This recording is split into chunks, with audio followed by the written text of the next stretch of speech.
Hundreds gather to marvel at the pageantry and time-honoured tradition of the changing of the guard at Buckingham Palace.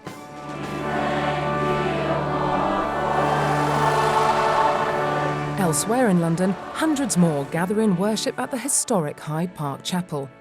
They are there to welcome Russell M. Nelson, President of the Church of Jesus Christ of Latter-day Saints, on the first stop of his global ministry tour. So he too. As the new church leader since January, President Nelson is strengthening his association with members throughout the world, with visits to cities in Europe, Africa, Asia, and the Hawaiian Islands. This is a global, international trip around the world. But we just realized that we'll meet all the world's population right here in London.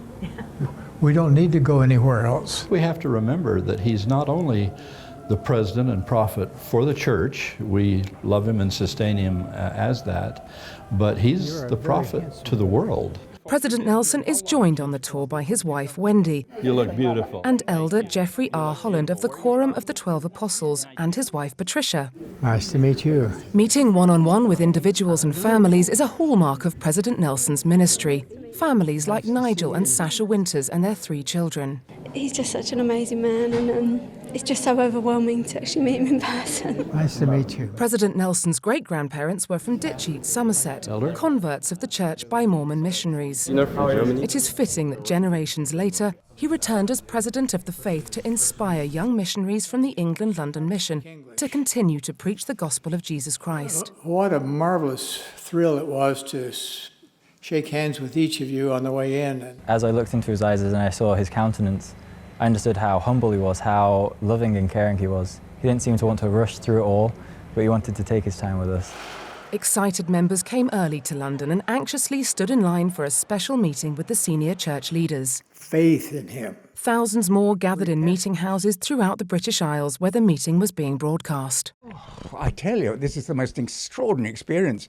I have felt I'm floating in the air. I can't tell you. It's so wonderful. People will have this in their minds and their hearts for the rest of their lives. One of the most important things that I felt like he was addressing was loving others, being kind to others, understanding and supporting others. I was very excited and very humbled as well. I wasn't sure if I was actually going to go see him. But now I did, and I even got to shake his hand.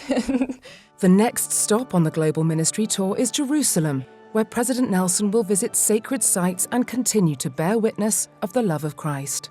The Lord's way is the way of peace. He said, love one another as I've loved you. And so we're bringing the love of the Lord to the people, and they will learn to love each other and the Lord. Thank you for coming.